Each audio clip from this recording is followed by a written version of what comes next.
Buongiorno a tutti. Good morning, everybody. Let us get started with this working day. I wish to thank all the staffs of the embassies who helped us. Dr. Cristina Bellotti, without whom we couldn't have completed this organization, and Mr. Di Maio, and all the excellencies and distinguished guests. First of all, let me turn the floor to the President of ECA. Good morning and welcome to all people attending this meeting, and I wish to thank the Office for the Italian Parliament and the Italian representatives of Italy. The representatives at the European Parliament for Italy, and allow me now to express how happy our institute is in having in front of us such a numerous audience, and let me particularly thank Mr. Luigi Di Maio, ex-Ministry for the Foreign Affairs, and now he is the Special Commissioner for Italy in the European Union, and we know that and his work is very difficult, and this is because this is a particularly difficult situation and period for all the international relations. And I wish also to mention here all the countries from Saudi Arabia, Bahrain, United Arab Emirates, Kuwait, and also the countries which are involved and interested in these dynamics, such as Armenia, Azerbaijan, Bangladesh, Russia, and Kazakhstan, Iran, the Korea, Democratic Republic, Turkey, Turkmenistan, a very long list of countries whom we are very happy because they have decided to be represented here. And to some of these representatives, we will also have the opportunity to turn the floor. And let me also welcome all the representatives of public bodies and public companies. Public companies are in particular especially relevant, have been especially relevant for the organization of our initiatives. Our institute, IEA, actually was established in 1975, and thanks to an initiative of Mr. Aldo Moro, and it was really a far-sighted initiative because it had, so to say, the rest of the world in its view.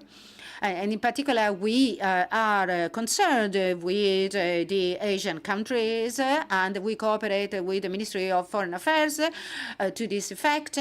And we support the highly qualified network of our diplomacy because, of course, there are differences since we have no institutional roles. So we are, we are more flexible in carrying out our tasks. And I'm particularly happy to see here distinguished guests who have been serving as ambassadors, Mr. Sebastiano Cardi, Giovanni Castellaneta, Francesco Giallo, Carlo Marsilio, Erzo Prati, and others. And so a highly qualified and highly distinguished representation of our diplomats and diplomacy in general. So ESIA, of course, also cooperates with analysts and the experts to carry out its work and task, and as well as the diplomatic representatives of several Asian countries. In this way, I think I may say that we have developed and acquired trustful relationship with all these bodies and guests and representatives. And let me thank the precious and valuable work of our secretary, Dr. Domenico Palmieri, also because engineer actually Domenico Palmieri, because you know that our institute is not public financed, and so but is partially funded or sponsored by the embassies and the other bodies that we support, but of course in a totally unconditional way. And then, okay, the Middle East, as you know, is always somehow has always been in the scope of action and interest of our institute.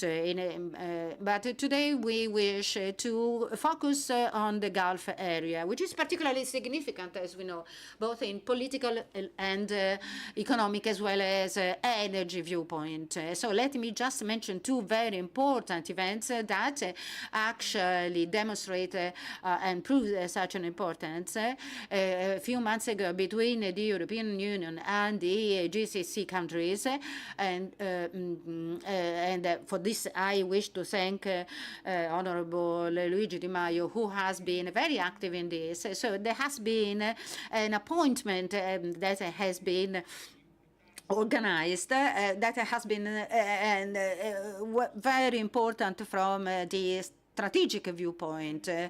And then the recent visit of our Prime Minister, Giorgia Meloni, in Riyadh for the Saudi Arabia and Italy agreement, amounting to as much as 10 billion euros.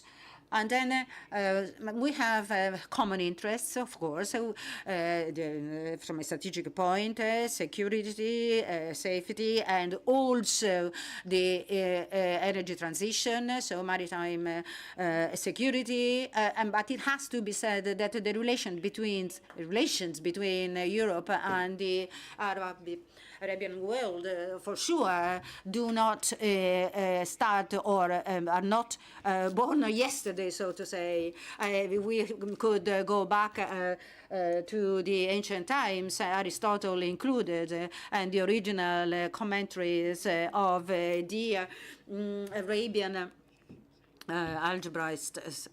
And so if Khaldun, in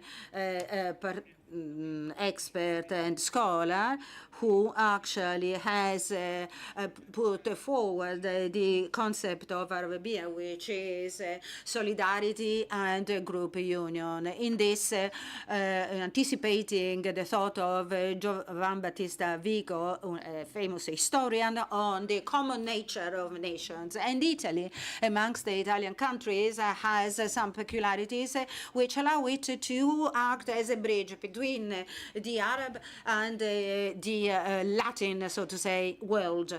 And also because we have had considerable contributions in Spain in particular. And as it is reminded in history. And so this may certainly contribute to improve the relations between peoples and nations in an atmosphere of mutual respect and trust. Of course, the scenario we are facing and have to face isn't very simple, because we know that especially the war situations are particularly concerning, but also the commercial war, such as the introduction of tariffs, may certainly undermine the trade relationships with pushing up the inflation as well sometimes. And globalization in the last few times has been has been pointed at as being the culprit. But we have to consider that the global poverty rate has gone from 1990 to 2019 from 7% to the 17.8% to 8.2%. And this shows that the situation may improve even without imposing economic or political models on other nations. And so the commitment of Gulf countries will be certainly absolutely crucial in favoring and bring the peace, and with the rights taking into account and safeguarding the rights of both the Israeli people and the Palestinian people. But unfortunately, we aren't always able to talk with a single voice. And also in this respect, the cooperation between Europe and in particular Italy and the Gulf countries, we hope that will contribute to restoring to Europe the mission that it should carry out. And the European Union and the national governments of the member states, and first of all Italy, the public opinion of the old continent certainly must be concerned with all these problems and play a role in the solution of the difficult situations. Thank you very much. And now, Mr. Luigi Di Maio, Special Representative of the European Union for the Gulf countries, will be talking.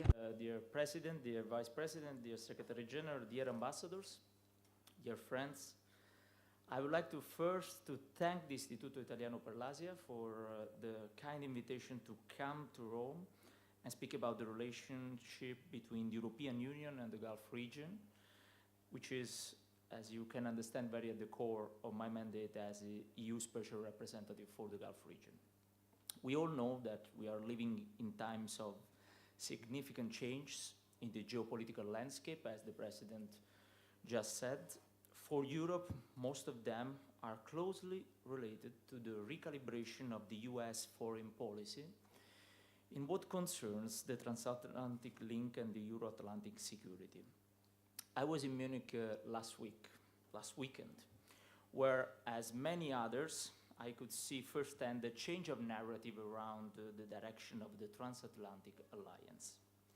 This is the idea on which our entire world has been built in the past 7 decades.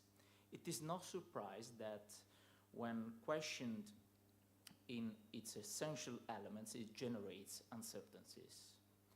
There is a wide recognition in Europe that some of the points raised by the US administration are justified, particularly on the need to do more, much more for our own security and defense. In response to those concerns, just a few days ago in Munich, the President of the European Commission, Ursula von der Leyen, announced a strong incentive package to boost European investment in defense, introducing a tailored escape clause for the rules of the Stability Pact. This is, in my opinion, a significant policy shift and in itself a testimony of the change we are going through. On the other hand, as you know, there are other steps and statements coming from the new US administration that are raising serious concerns within the European Union and I would say in Europe in general.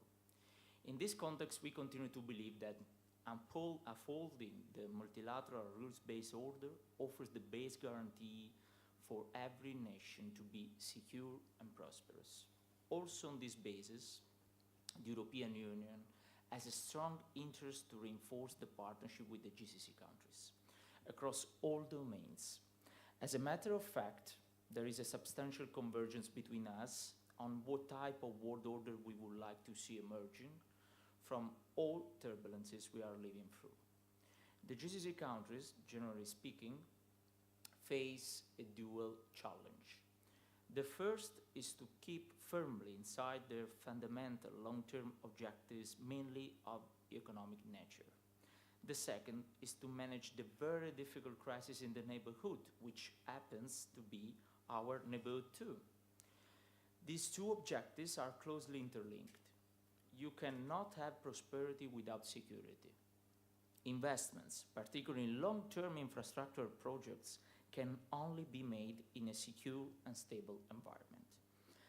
As we all know, the GCC countries have embraced a long-term transformative vision aimed at reducing their economic dependencies on fossil fuel through massive investments in an economic diversification.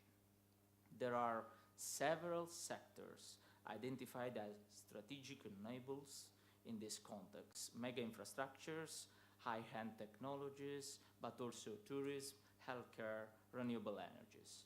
Supply chains need to be strong and protected, as all these transformations need a stable flow of goods and services. This is the logic, for instance, behind IMEC, for a corridor linking India to Europe via Middle East. IMEC embodies the link between economic transformation and security. It needs not only huge investments, but a stable security environment founded on a long-lasting peace in the Middle East and Europe. The recent events in the region have brought some hope that the overall security environment can change for the better. In particular, the reduced destabilizing behavior by non-state actors can help decrease tensions, even in the Red Sea, where, for instance, in order to restore freedom of navigation, the EU continues to deploy the maritime operation Aspides.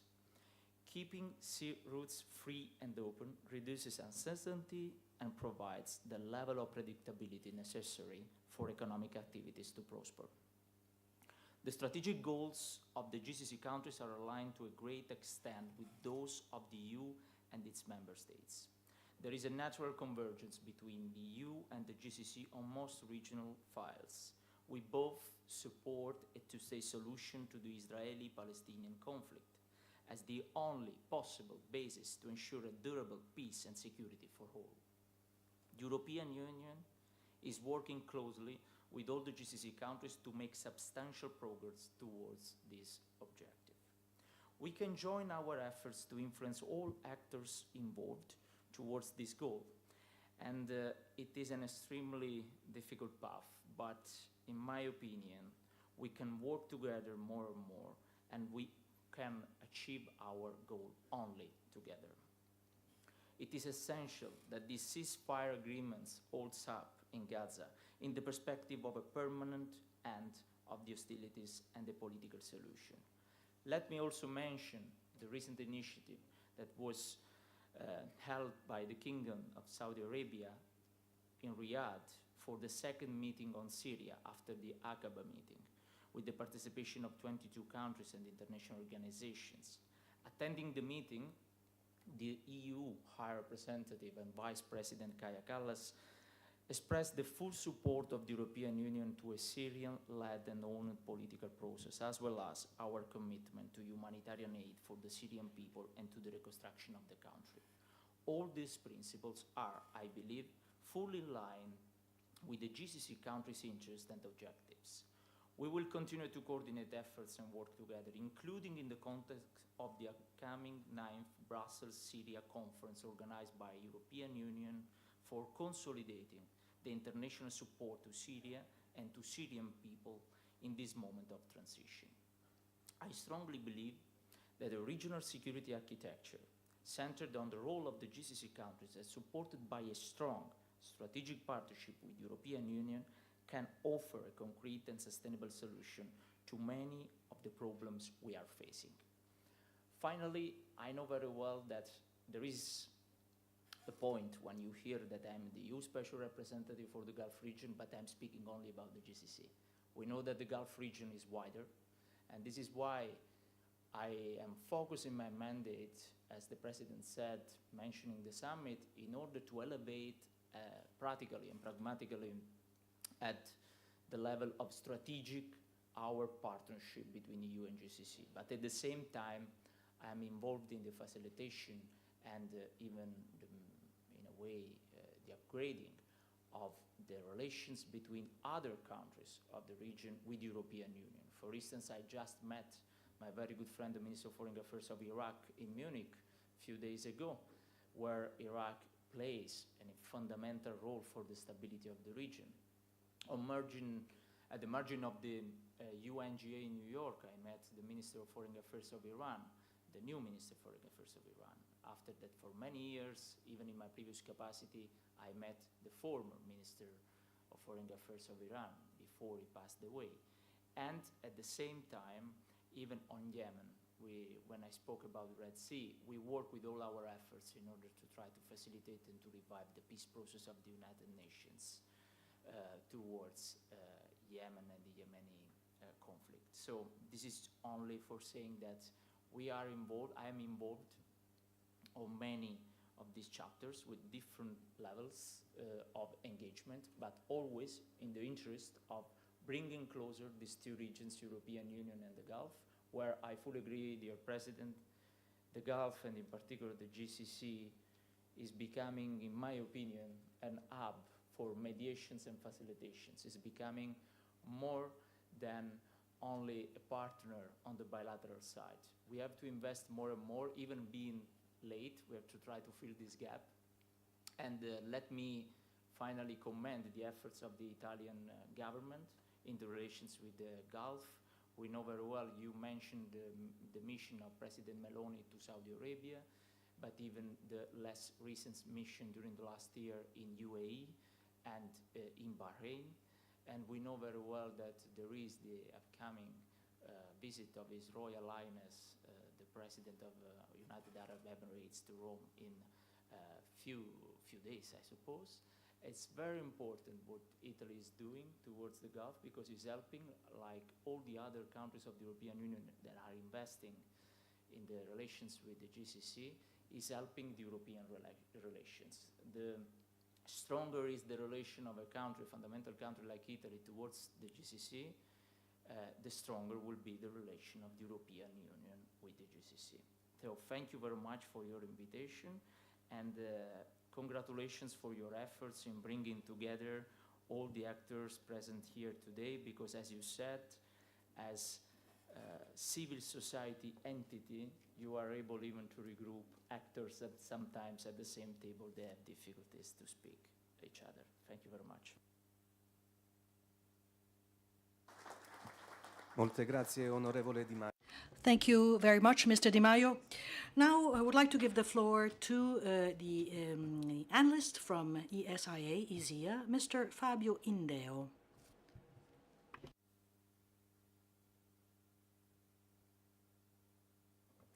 Buongiorno a tutti. Good morning to you all. It is an honor for me to be here. And however, it will be an onus to take the floor after the Honorable Mr. Di Maio. And I will refer back to some of the points he made, important points that he raised in his speech. I will speak Italian, even if my slides are in English, so that it will be a win-win situation, basically. Everybody will be able to follow. It's an honor for me to present to you the outcome of my research during this event. My aim, during the few minutes I have available, will be to analyze the relations between the European Union and Gulf countries, and we will look through, let's say, a twofold lens. First of all, energy, not according to the traditional paradigm, fossil fuels, but the increasing relevance of renewable resources, cooperation on green hydrogen, and not just green hydrogen. In a few minutes, I will say more about this. And as Mr. Di Maio was saying, I will focus on relations around connectivity, talking about the important EMEC infrastructural project, in which we should not underestimate an essential component that Mr. Di Maio rightly mentioned, which is the supply chain, in relation to rare earth minerals, for instance, that the European Union needs, and that cooperation when it comes to supply chain with the countries of the Gulf countries. For sure, this will bring major progress. Could you please help me, Domenico, here, because I cannot really, I don't understand how I can move forward with my slides.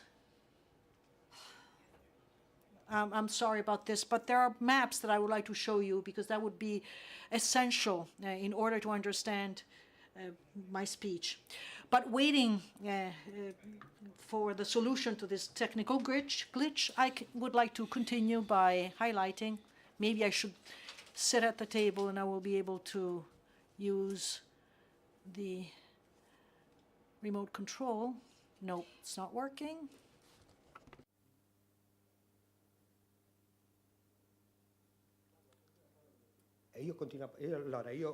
Well, I will try to speak without the maps, although it would be better to refer to the maps.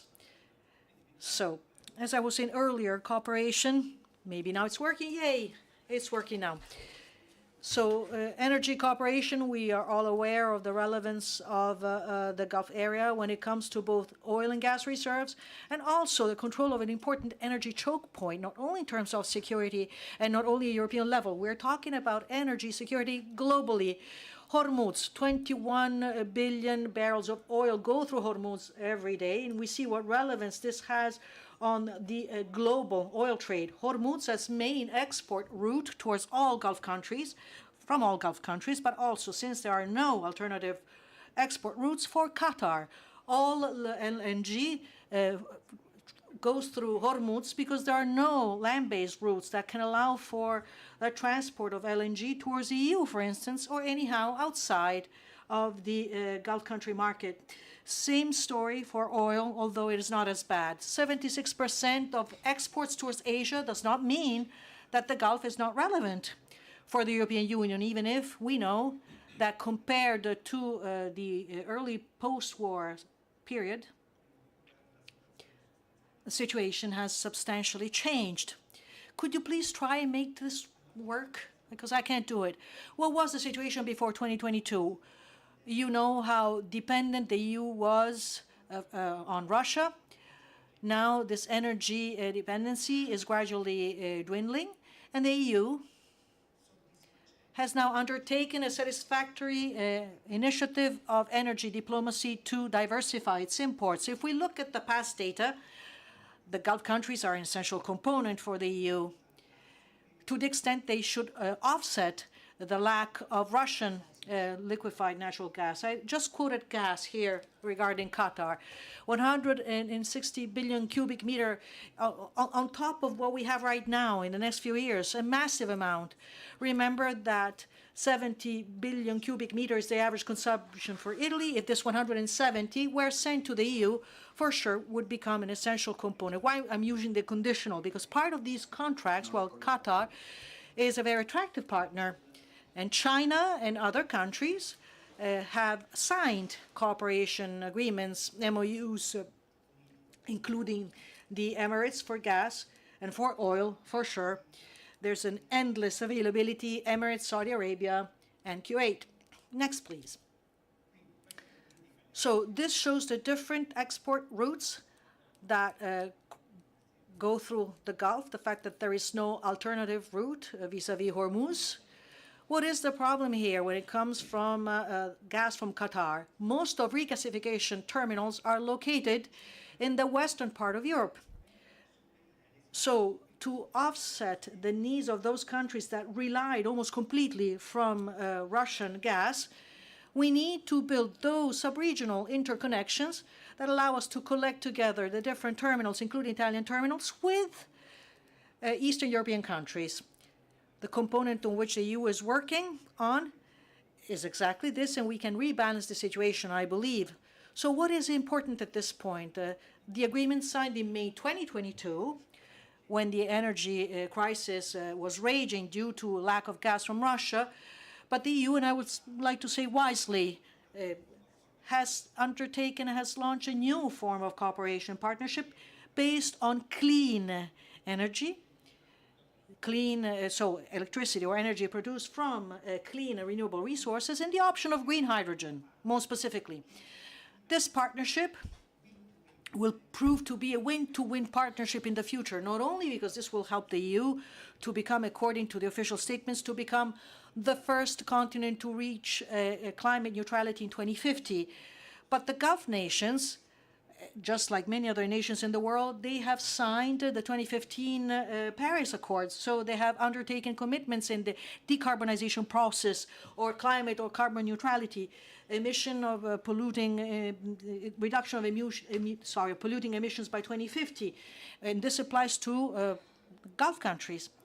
And regarding green hydrogen, but we will go back to this point, according to REPowerEU, the EU document on this, we need to import by 2030 10 billion cubic tons of green hydrogen produced through electrolysis, mixing together renewable energy sources and water. So how can this partnership play out for Gulf countries that will meet our energy requirements and they too will reach their decarbonization goals? Well, because they can boast an excellent performance in terms of production of renewable solar energy, since they are located in that part of the world which is known as the Sun Belt. In this part of the world, there are very interesting studies on sub-Saharan Africa, but the same might be said about Gulf countries, where a limited portion of territory is able of producing potential clean energy that is able to meet most of the global requirements when it comes to electricity.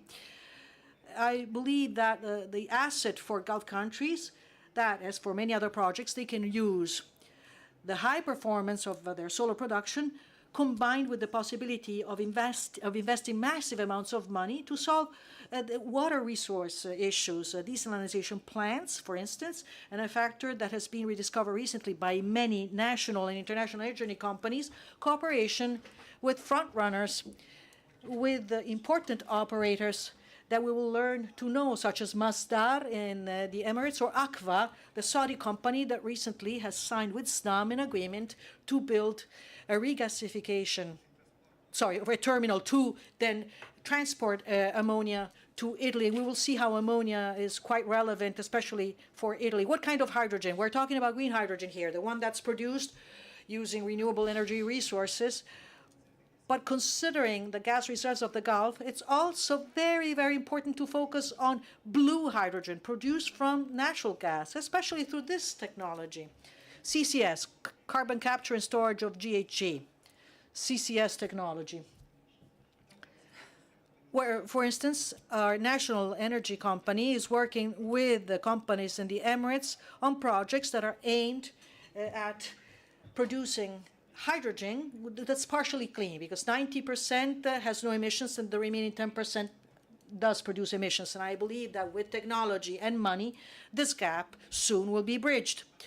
This cannot be compared with the 100% free emission that we can have with green hydrogen. These are the different green hydrogen projects that have been developed in the Gulf.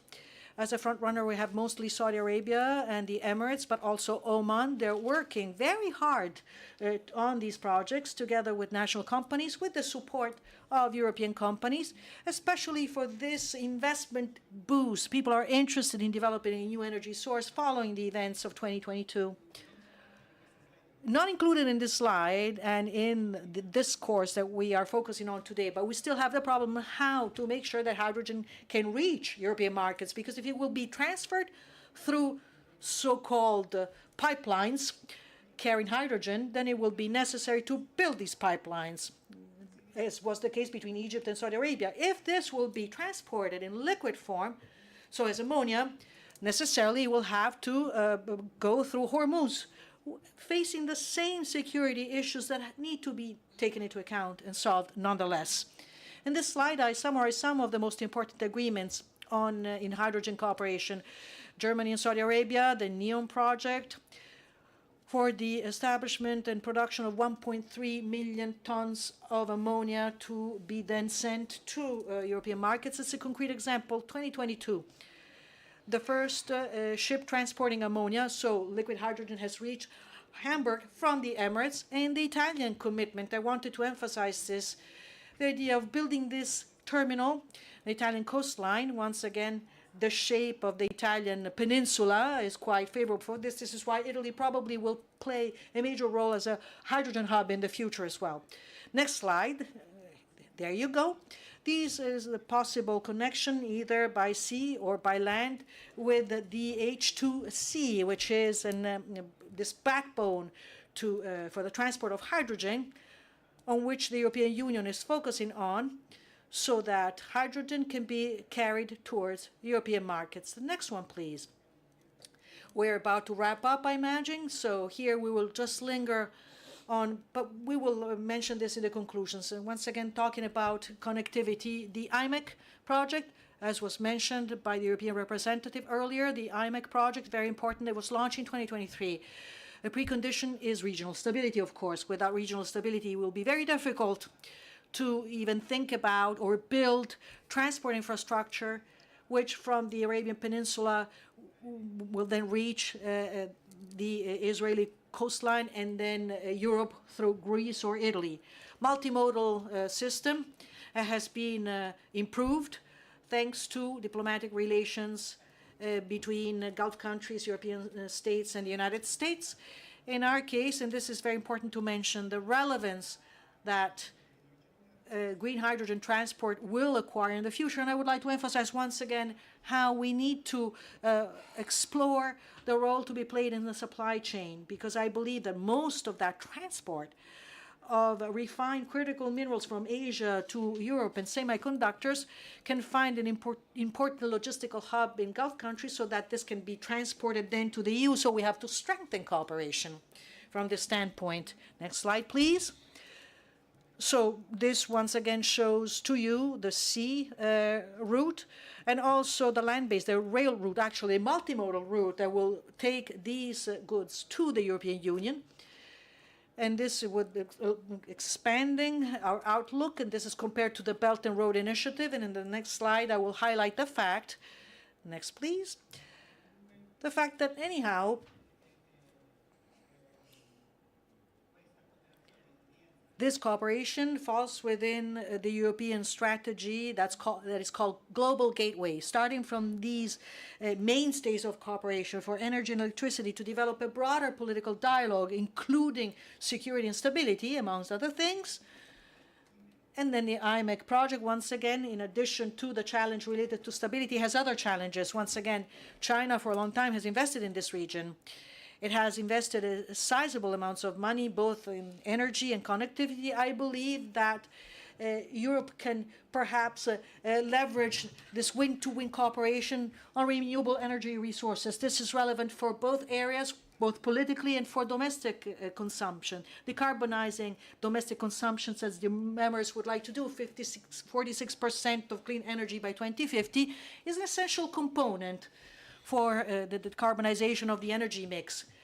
By way of conclusion, so that I do not encroach on the time allotted to other speakers, full-fledged diversification is happening right now. I'm talking about the mutual goals for both Gulf countries and the EU. I believe once again that the massive potential in renewables, combined with the possibility of investment, combined with cooperation between European and Gulf Coast energy companies that are investing on renewable projects also in the Caucasus and Central Asia massively, and I think that this can be profitable for both to strengthen this cooperation that is based on renewable energy sources. Last point, as I mentioned earlier, cooperation starting from these points of mutual interest, let's put it this way, strategic interest, connectivity, energy, decarbonization, and renewable energy sources can lead to a broadening and an extension of political dialogue and cooperation involving the authorities coming from both geographical and political blocks, so that we can address broader issues that include security, stability, and for instance, which is quite important, not too often mentioned, but this was evident within our discourse, the security of sea routes, so there is no interruption in the energy critical mineral semiconductor supply chain. Thank you for your attention. Thank you, Fabio. I know that you wanted to say many things in a short time. We appreciate the effort. Let us now give the floor to His Royal Highness Nasser Al Said, the Ambassador of the Sultanate of Oman to Italy. The floor is yours, Your Excellency.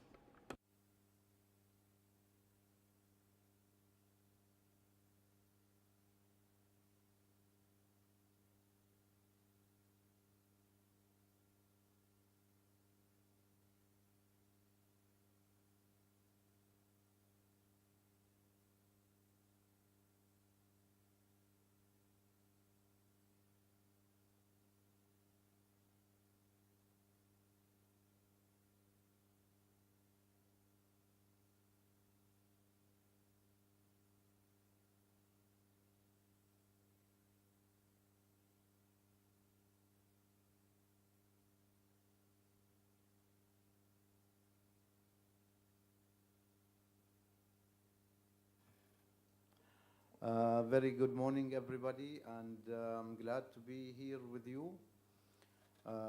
First of all, I was really surprised of the attendance. I thought it would be, a round table, and I'm very honored to present Oman's strategy for the hydrogen, the green hydrogen.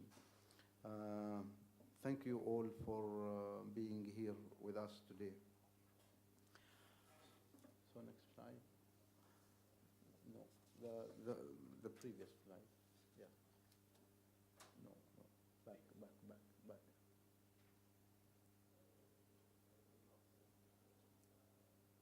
Yes. Yes, Oman has a very ambitious plan for diversifying the economy, and with the hydrogen, the green hydrogen economy, it's actually a trend now. Huh? It's a trend. So we allocated in our strategy with clear vision and plan. We have allocated 65,000 kilometers of land right into the Indian Ocean, where the wind is really strong, and of course the sun rays are very high during the summer. If you have been to the area, it's really like a natural sauna. And we already started auctioning the lands of these 65,000 square kilometer. And we did 2 auctions, and we are in the brink of starting the 3rd auction. Out of these 2 auctions, there were 8 projects being awarded, and our aim initially to produce a 1 million ton per year in the year 2030, and then it goes to at the end of the plan, which is 2050, to produce 8.5 million ton per year. Next slide.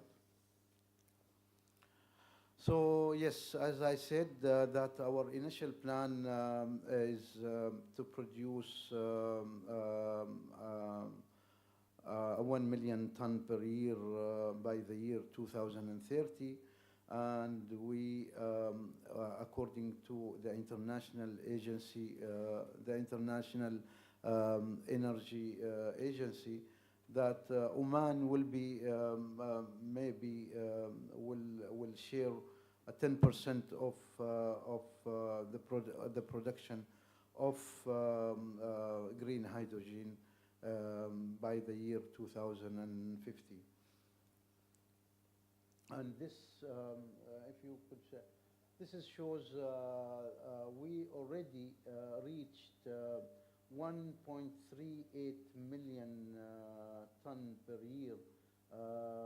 This is the signed contract for the 8 projects that we have signed with various international partners, and these are from Europe and from 5 continents, the initial plans. And if you go to the next slide, please. Yes, so the 3 main factors for green hydrogen, and as my previous gentleman who just said that there is a green hydrogen, there is a blue hydrogen, and a gray hydrogen, and there is a pink hydrogen. The pink hydrogen is actually where the nuclear energy is used to separate the water, the pink hydrogen.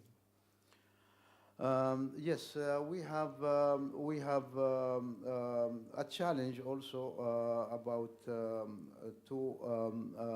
to develop and realize all these 8 contracts which we signed.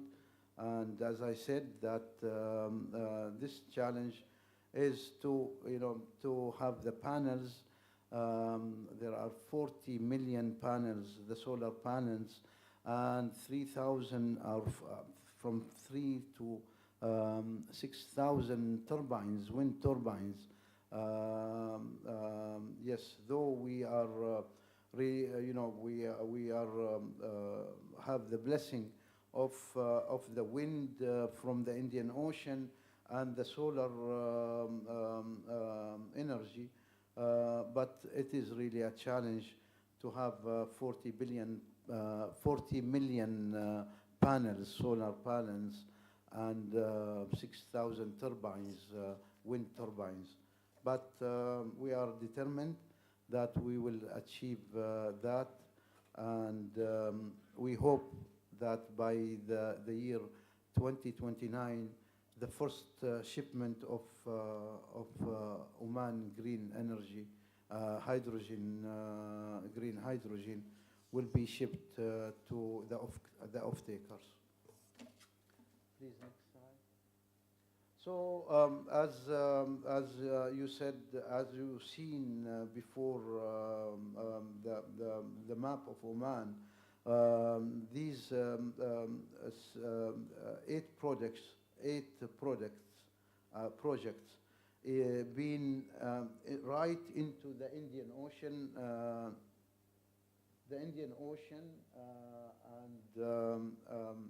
And near by the sea, where a Dukum is actually a special economic zone,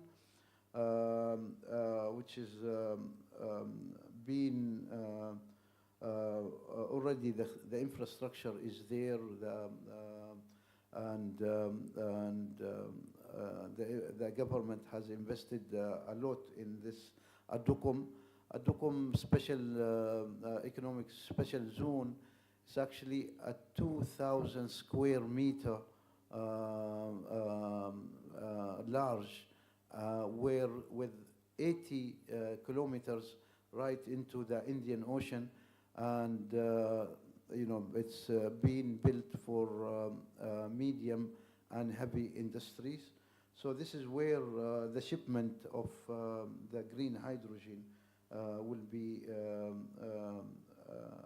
from that port. And also in Dhofar, this is the southern part of Oman. And as I said, that we already reached almost 1.4 million tons per annum to be shipped from Oman by the year 2030, with 34 gigawatts, and with the initial cost of these MOUs, 8 MOUs we already signed with different partners, as you will show in the next slide, reaching about $50 billion, 49 to be precise. So next slide, please. So we have signed, we have auctioned two lands for these projects with almost from 5 continents. The companies from 5 continents. We have consortiums. Each project, if I can elaborate on the phases of the first round of auction been awarded to, the first was awarded to 5 projects in Adokum, which namely these 5, Amana, which can produce 200,000 tons per annum. This is a consortium from Oman and European partners. The next is Green Oman Energy, which is, if you could stop here. Yeah, you could stop here. I'm reading from a different slide. Where also a consortium from Oman with Shell Energy, and backed up with a Korean investors and consortium. And there are so many. There are 5, and British Petroleum Oman is having also a consortium to produce 150,000 metric ton. And this is to be in production by 2030. I don't know, I have a time, but this is about Oman, and we already, the next round, yeah, okay, this one. We have, in the first round, we have 160 international companies and 5 consortiums to build, and this is in I would say the southeast of Oman.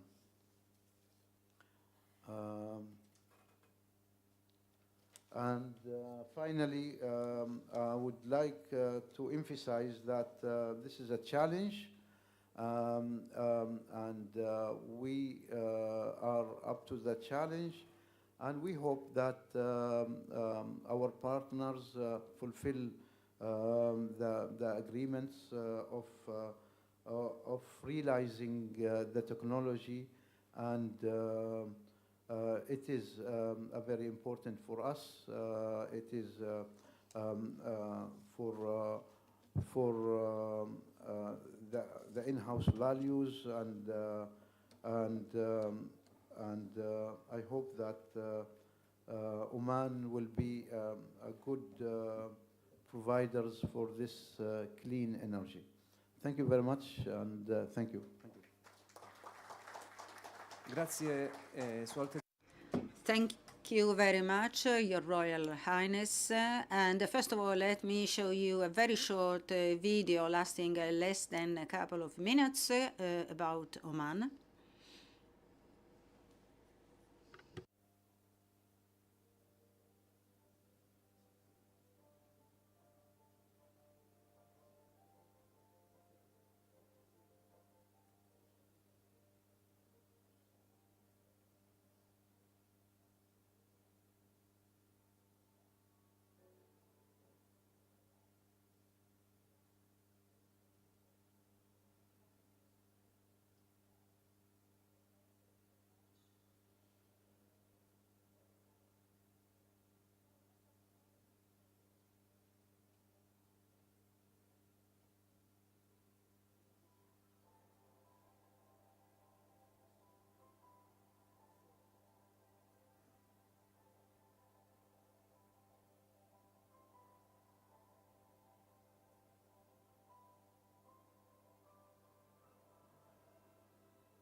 Thank you, Excellency. Diamo ora la parola all'ambasciatore degli Emirati Arabi. Now the floor goes to the ambassador of the United Arab Emirates to Italy, His Excellency Abdullah Al-Subusi. Italian Institute for Asia for organizing this, for hosting Mr. President, Mr. Vice President, Mr. Secretary General. We're very grateful.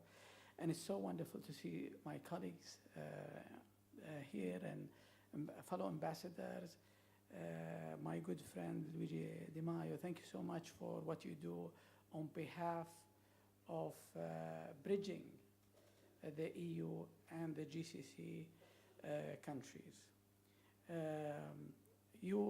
Many of you have been to COP28 and what came out of it, the commitment that countries of the world made to transition away from fossil fuels.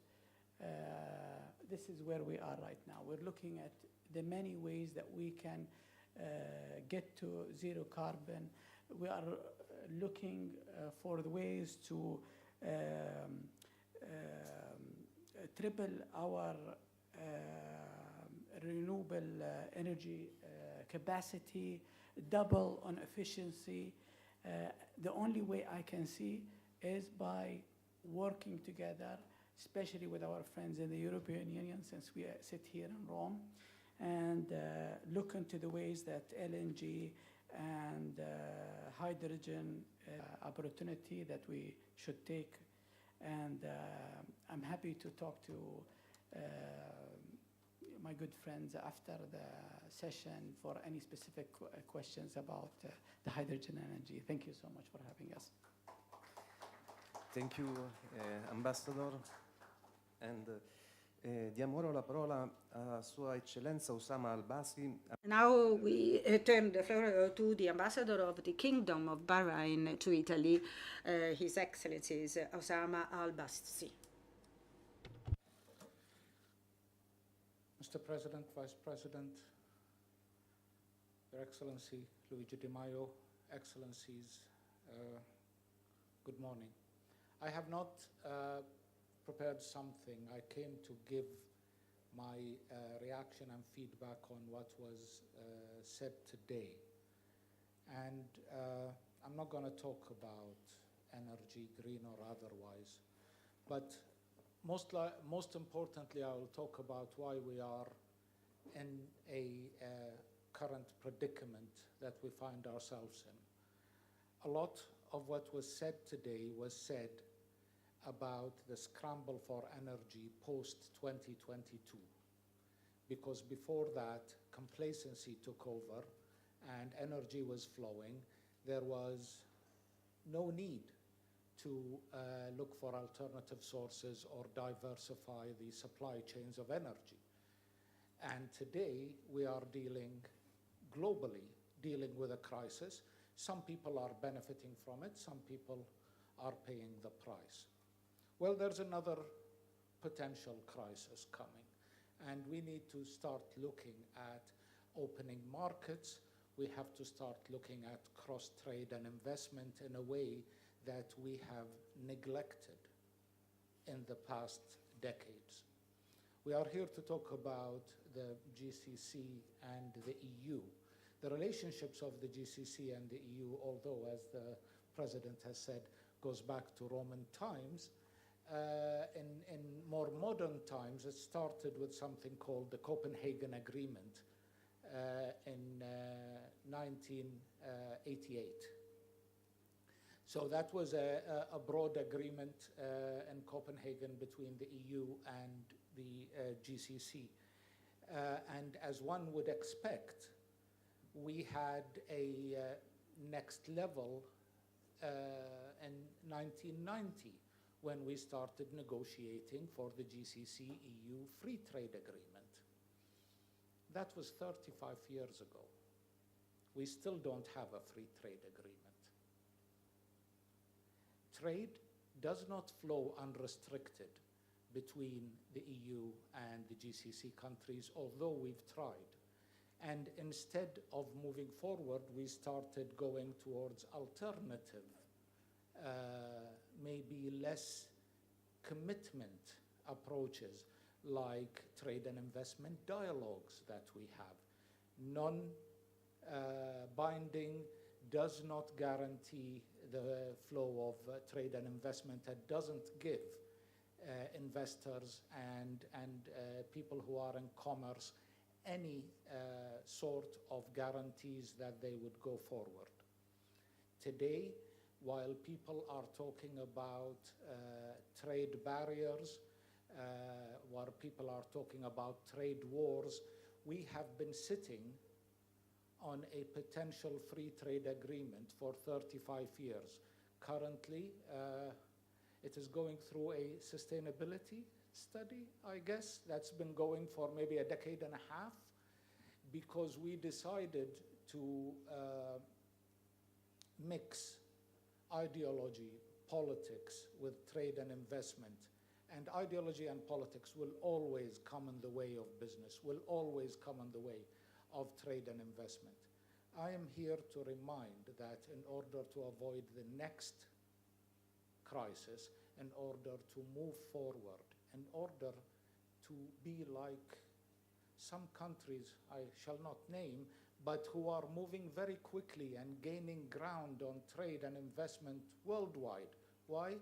Because they keep the most important things important.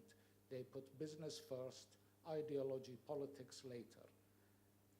I would like to call on my good friend, His Excellency Luigi Di Maio, to resurrect the free trade agreement from the drawers of bureaucrats, bring it back, because this is the time to have it, to open new markets while other markets are facing challenges. Thank you. Thank you very much, Ambassador. Diamo ora la parola all'onorevole Luca Squeri, segretario della 10ª Commissione Attività Produttive. Now I would like to give the floor to Mr. Luca Squeri. Well, thank you. Good morning to you all. I would like to thank the President of ISIA, the Vice President, and the Director for having invited me to this very important gathering, which confirms once again the spirit of our country, which is that of trying to put in place constructive dialogue as much as possible.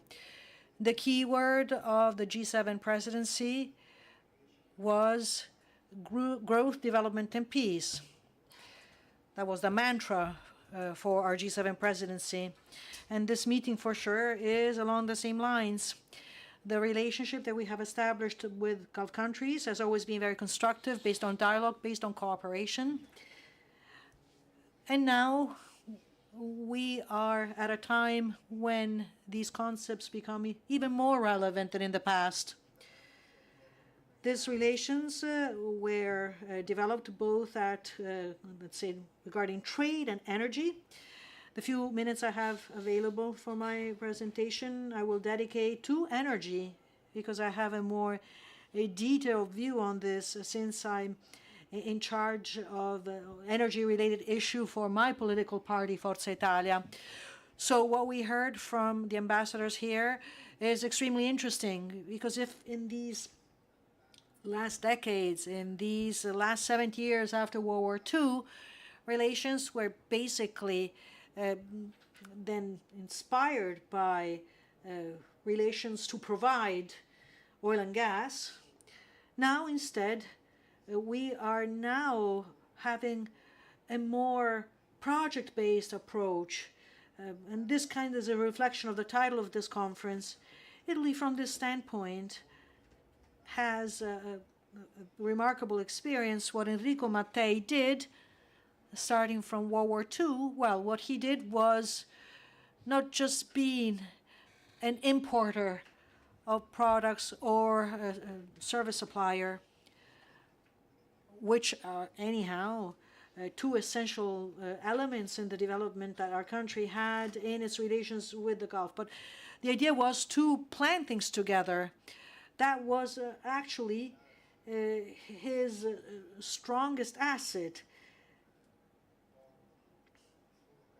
So he didn't want to establish purely commercial relations with countries just based on trade. He instead wanted to become partners with the other countries. And this is why Eni has been present in the Gulf and also beyond the Gulf for so many decades. And for sure, we need to kind of stick to this kind of vision. We often talk about the energy transition, which is something that we need to achieve, but in the next few decades, oil and gas, nonetheless, will prove to be vital. And then when the time comes, we will get to disenfranchisement for fossil fuels. But in the meantime, we will need to add to our energy mix. So this need to focus on oil and gas, we will also need to then focus on renewable energy sources. And we have seen the incredible assets that your countries have. When in the desert I see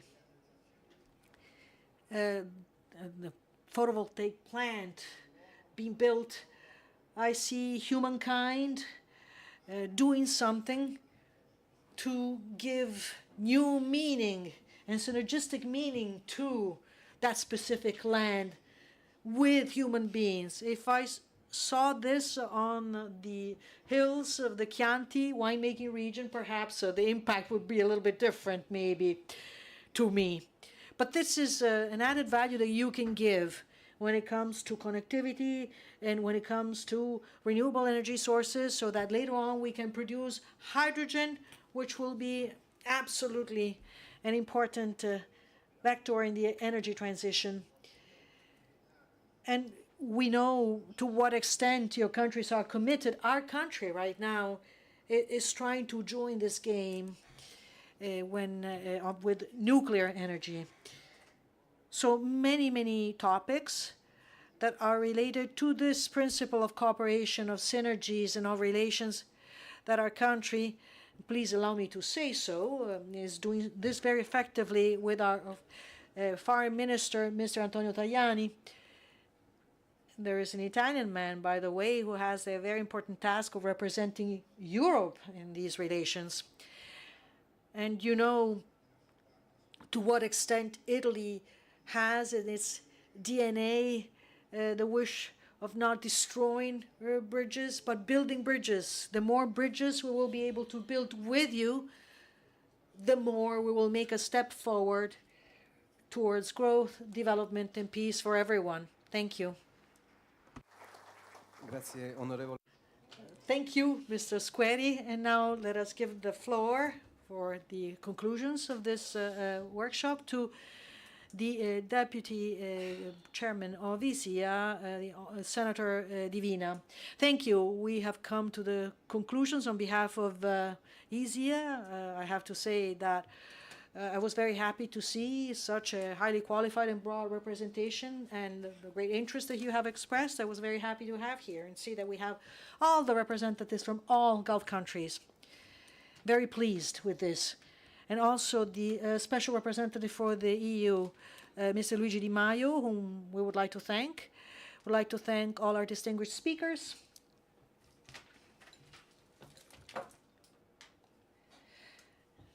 And our man in charge of economic activities, I don't see him. Fabio Indeo, Professor Indeo. And also, Mr. Squeri, thank you for your comments. And you have once again focused our attention on the current situation rather than the future. But I believe that this will be the next steps. These are the scenarios that will develop. I would like to thank also the representatives of all the countries who have not made comments, but who have sent their representatives to take part in this conference. And many were mentioned already by our chair, Mr. Borgoni. I would like to thank our former representatives and ambassadors who have become great friends, whom I see here today, and all the folks here who are representing important companies and who have relations with Gulf countries who are interested in developing these relations even further. I will not tell you a long story, but it's nice to remember how our relations started. The GCC was established in 1981, and in 1988 it signed a cooperation agreement with the EU. What was the aim of this? Strengthening stability of the region, first and foremost. It is a strategic region, a region that is even more strategic nowadays, and then entertain very close cooperation relations between our countries. 2016 is another important landmark date. That's when we established the joint committee between EU and GCC, aimed at establishing even closer ties. And then in 2022, we have the agreement signed in Brussels, where the joint cooperation program was signed jointly, and this covers the years from 2022 and 2027. Which sectors? You have talked about this already. Trade, energy, first and foremost, climate change, education, fight against terrorism, and humanitarian aid. On June 1st, 2023, the EU appointed its first special representative for the Gulf region, whom we would like to thank once again, the Honorable Mr. Luigi Di Maio. And he immediately found a situation that our chair has defined problematic or quite difficult. And on October 7th, as we know, hostilities started between Israel and Hamas. But on October 10th, one joint council was organized between EU and GCC at Muscat, because, of course, both parties thought that this situation was extremely dire, and thus establishing a structured dialogue on security mostly, and also on regional cooperation, as well as on cooperation in the humanitarian domain, because the shape of things to come was already quite clear to everyone. And October 7th has put a lot of all Gulf countries under a great stress. It was a stress test for all of them. And I have to say that all your countries have reacted in a very cautious and reasonable way.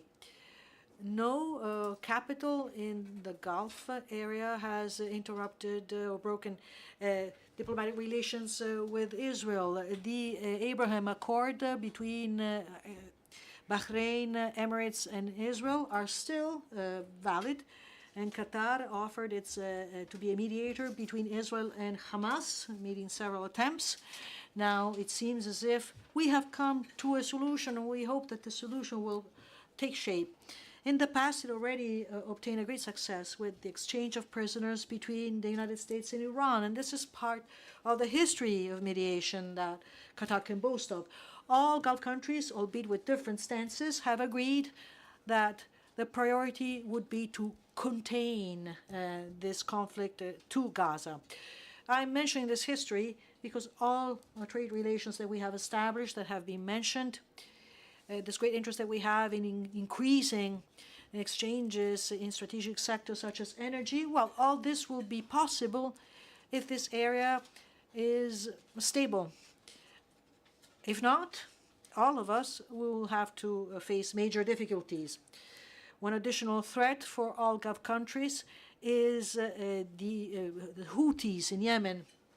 Once again, the security of maritime transport has a strategic relevance, but we are very happy to see that all countries have worked hard to try to contain the expansion of this conflict to the rest of the region.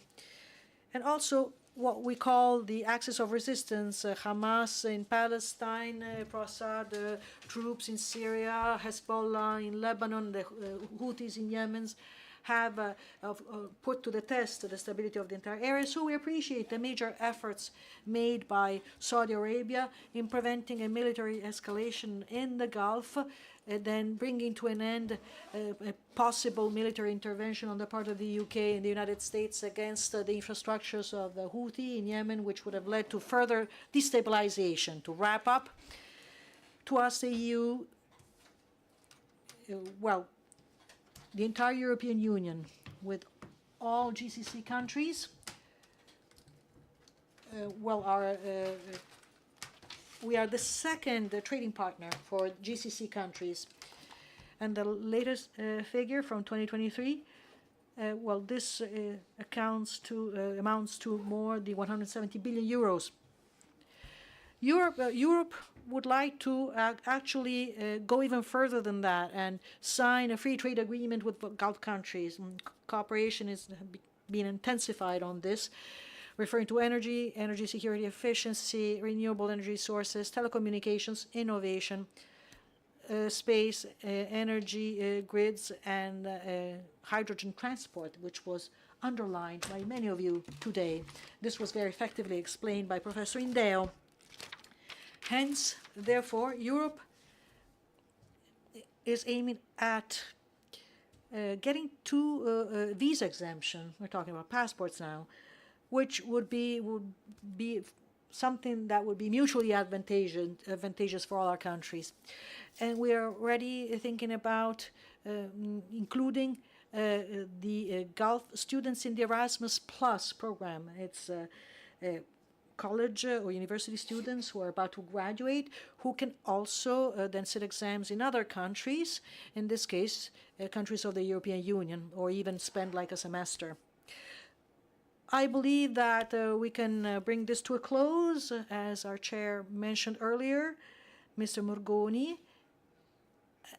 And once again, to reiterate how important the excellent relations are between our respective countries, I would like to mention the recent visit at the end of January, a few weeks ago, on the part of Prime Minister Meloni to Bahrain and Saudi Arabia, where she recalled the strategic role played by your countries for the stabilization of the Middle East.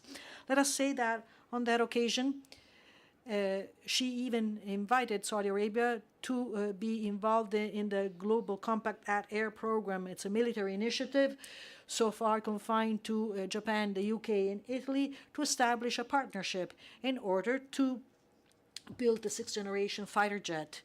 And this is a hand that is being stretched out to extend the cooperation of our country also in a domain which is defense, which is strategic for us all.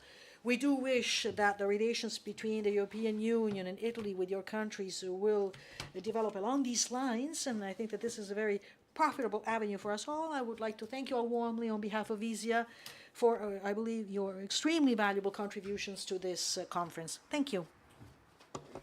Thank you, Sergio. Thank you all for your participation, and I'll see you next time. Thank you.